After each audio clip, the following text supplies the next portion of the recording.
Oke, Assalamualaikum warahmatullahi wabarakatuh. Perkenalkan, nama saya Ilham Kaucar Wijatmiko dengan info 101011717140135. Di sini saya akan mempresentasikan untuk tugas rekayasa nilai studi value engineering dengan topik drop delta facility. Nah, untuk latar belakang sendiri adalah proyek ini berfokus pada alternatif kanal periferal sebagai solusi untuk memintas delta Sacramento dan sungai San Joaquin, di mana digunakan untuk mengirimkan air sungai Sacramento langsung ke delta selatan. Untuk tujuan studi sendiri, yaitu merekomendasikan penyelarasan yang paling disukai. Yang kedua, memberikan kriteria yang relevan untuk desain dan konstruksi. Yang ketiga, menentukan kelayakan teknis dari rencana yang diusulkan. Yang keempat, memberikan kriteria yang relevan untuk operasi. Nah, untuk data umum proyek sendiri, nama proyek sendiri yaitu Drop Delta Facility. Untuk tempat Sacramento, California. Untuk tanggal sendiri bulan Juni 2007. Nah, untuk owner proyek Departemen Sumber Daya Air. Untuk konsultan Value Engineering Strategic Value Strategic Value Solution Incorporation. Untuk ketua tim value engineeringnya John Robinson. Nah, untuk deskripsi proyek sendiri itu antara lain Project TDF ini mengedepankan mengalirkan air dari sungai Sacramento 4.000 kubik per detik dan melepaskannya di sungai Fork Oglomne dekat Beaver Slope. Proyek ini merupakan bagian dari alternatif peningkatan kualitas air Calvit ROD 200. Untuk gambar proyeknya atau area yang terdampak proyek bisa dilihat pada di samping ini. Mohon maaf jika terlalu kecil ya. Untuk komponen proyek sendiri itu antara lain fasilitas intake, 2 struktur outlet, 3 kanal, 4 sifon, 5 jembatan, 6 fasilitas turnout, 7 pembesaran rawat delta. Nah, untuk perkiraan biaya awal sendiri itu 365 juta dolar ya. Itu tidak termasuk biaya untuk pelestarian sumber daya budaya yang terkait dengan mitigasi dan pemulihan. Dengan perkiraan ini juga tidak termasuk perkiraan untuk relokasi tanah dan hak, desain teknik, pengawasan dan administrasi, dan biaya tidak langsung proyek.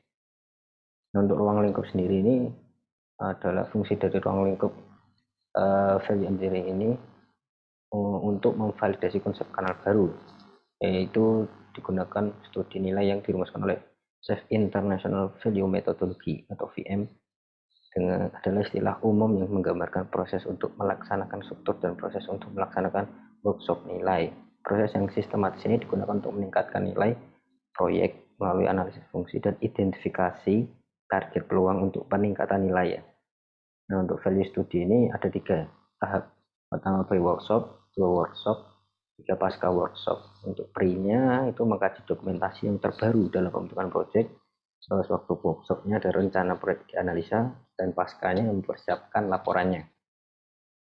Nah, untuk workshop sendiri ada 5 fase, yaitu fase informasi yang pertama, yang kedua fase kreatif, fase pengembangan, fase fungsi analisis fungsi, fase evaluasi. Dan proyek ini terdapat 7 proposal alternatif, yaitu yang pertama ada GF04 atau pengalihan aliran dari HUD. Konsep aslinya itu mengalihkan 4.000 GVS air dari sungai Sacramento di HUD dan melepaskannya di South Fork, sungai Mokelumne di Rawa Beaver dengan menggunakan saluran trapesium. Terus untuk konsep alternatifnya mengurangi jarak aliran dan mempersingkat saluran, yaitu melakukan langkah-langkah yang benar untuk mengurangi persilangan saluran dan mengurangi pengeluaran pada lingkungan sosial dan ekonomi. Terus untuk kelebihannya, mengurangi pengeluaran dengan memotong 40% panjang saluran, 2 sifon dan 1 jembatan. Terus untuk mengurangi dampak terhadap lingkungannya itu dengan memotong infrastruktur di atas dan menguranginya. Terus menghilangkan pemotongan fasilitas agrikultur dan operasi mulus. Cek ini memberikan peningkatan pada infrastruktur bersamaan dengan koridor kanal periferal. Nah, untuk kekurangannya itu ada 2, keuntungan kualitas air menurun, jumlah harus periksa. Yang kedua, penggunaan aliran kanal periferal untuk proyek yang berbeda akan menyebabkan air balik di DCC dan mengurangi kapasitas untuk mengalihkan aliran Sungai Sacramento, atau bisa disebut tak terlalu signifikan. Nah, untuk yang kedua ini CF10 atau struktur intake di hutan bagian utara Walnut.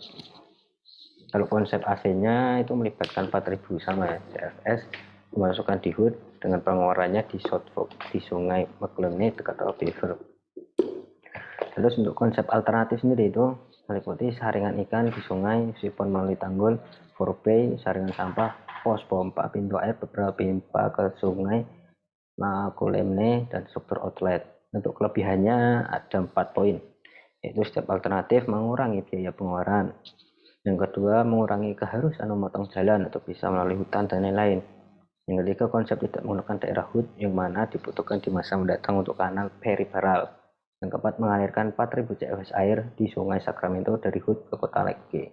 Untuk kekurangannya, kemungkinan pengurangan keuntungan untuk memberikan kualitas air. Yang kedua, kemungkinan dampak ke lingkungan atau masyarakat lebih besar. Yang ketiga, kemungkinan dampak ke komponen pada Delta Cross Canal DCC.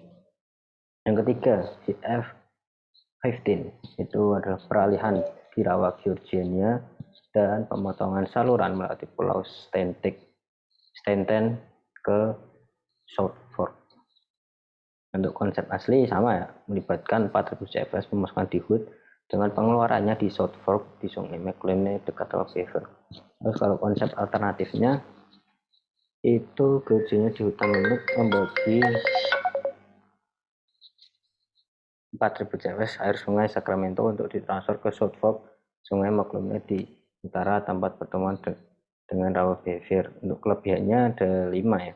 5 poin itu panjang aliran lebih pendek dari 12 mil ke 4,2 mil, tidak ada penanganan ikan pada saringan hilir, penggunaan sipon berkurang menjadi 2, satu jembatan jalan publik atau umum di intake, jaringan sampah tidak diperlukan, jaringan di. Untuk kekurangannya ada 5 juga, kualitas air sedikit menurun, saluran memintas membutuhkan biaya lebih, terus pembangunan sipon lebih sulit, saringan ikan lebih mahal, yang terakhir konstruksi saringan lebih sulit. Terus selanjutnya ada CF19, judulnya pembagian di beberapa tempat dan mempertimbangkan kapasitas saluran penerima. Untuk konsep aslinya sama, melibatkan 4000 CFS, memasukkan di HUD dengan pengeluaran di South Fork di sungai, Makulemne dekat Raw River.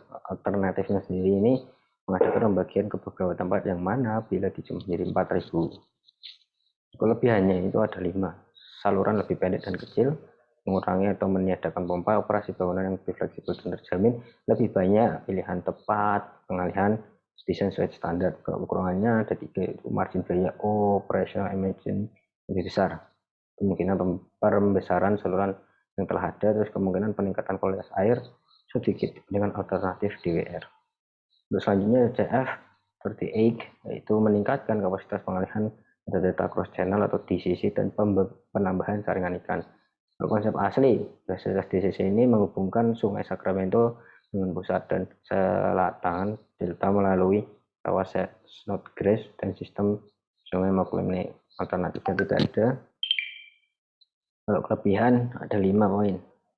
Yang pertama adalah perbaikan pintu DCC akan menambah jaminan untuk pengalihan ke fasilitas ekspor delta.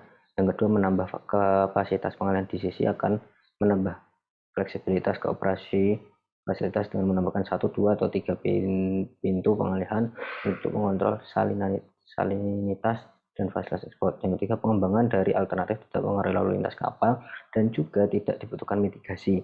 Yang keempat, berpotensi melakukan penyaringan di seluruh DCC. Yang kelima, mempertahankan besar aliran yang tinggi di Sungai Sacramento untuk jarak yang lebih jauh. Nah, untuk kekurangan sendiri ini 2 poin yang saya dapatkan itu lanjutan dari pengembangan saluran hilir yang dibutuhkan untuk mengakomodasi pengikatan pengalihan DCC tidak diketahui dan mungkin membutuhkan biaya lebih. Alternatif ini mungkin menyebabkan meningginya muka air di hilir yang mungkin merugikan saluran hilir dan pengair. Yang kedua, meningkatkan pengalihan dapat mendorong penarikan tambahan oleh pengguna hilir. Untuk yang selanjutnya DF01, saringan vertikal di sungai. Untuk konsep asli, konsep ini meliputi beberapa saringan V ya, saringan vertikal dengan profil bar itu sebesar 4000 CFS juga, dan dilokasikan di sekitar saluran intake. Kalau konsep alternatifnya adalah fasilitas saringan ikan yang diusulkan meliputi saringan sekitar sepanjang 1.200 foot dan sedalam 20 foot untuk menyiapkan pendekatan kecepatan 0,2 fpi. Untuk kelebihannya ada 3 poin. Ikan tetap di sungai, tidak butuh perlakuan lebih. Kedua, serpihan-serpihan tetap ada di sungai dan tak dihilir. Tiga, tidak membutuhkan pemompaan bypass atau saluran bypass kembali ke sungai. Untuk kekurangannya ada juga 3 poin. Yang pertama, pembangunan infrastruktur membutuhkan biaya lebih. Yang kedua, membutuhkan cover dam yang lebih besar untuk konstruksi. Ketiga, kemungkinan lebih banyak pemeliharaan. Selanjutnya di F27, judulnya menyediakan tempat sampah dan pintu di tanggul bagian sungai dan melokasikan struktur intake di darat. Kalau konsep asli ya, melokasikan seluruh struktur intake di tanggul bagian sungai. Alternatifnya untuk menjaga ukuran saringan VI kecil dan melindungi stasiun pompa dari kebanjiran, terus diletakkan tempat sampah dan pintu pada sungai Sacramento. Kalau kelebihan ada 4 poin. Satu, menjaga struktur yang penting di bagian tanggul yang kering. Yang kedua, memenuhi syarat State Reclamation Board untuk pintu konsisten dengan desain garis. Yang ketiga, tidak diperlukan tanggul baru. Yang keempat, dapat juga diterapkan konsep asli dan lokasi pompa. Kalau kekurangannya sendiri itu akan dibutuhkannya persetujuan dari State Reclamation Board dan Corps of Engineering. Nah, untuk kesimpulan ada 3 discuss point, yaitu pembangunan kanal baru membutuhkan biaya yang sangat mahal, terus perlunya evaluasi lebih lanjut pada pengalihan lebih banyak air pada delta cross channel. Yang ketiga, merekomendasikan saringan bentuk V dalam kanal, dan merekomendasikan apabila dibentuk saluran baru maka perlu disediakan penghalang ikan. Mungkin ini yang bisa saya sampaikan. Terima kasih atas perhatiannya. Assalamualaikum warahmatullahi wabarakatuh.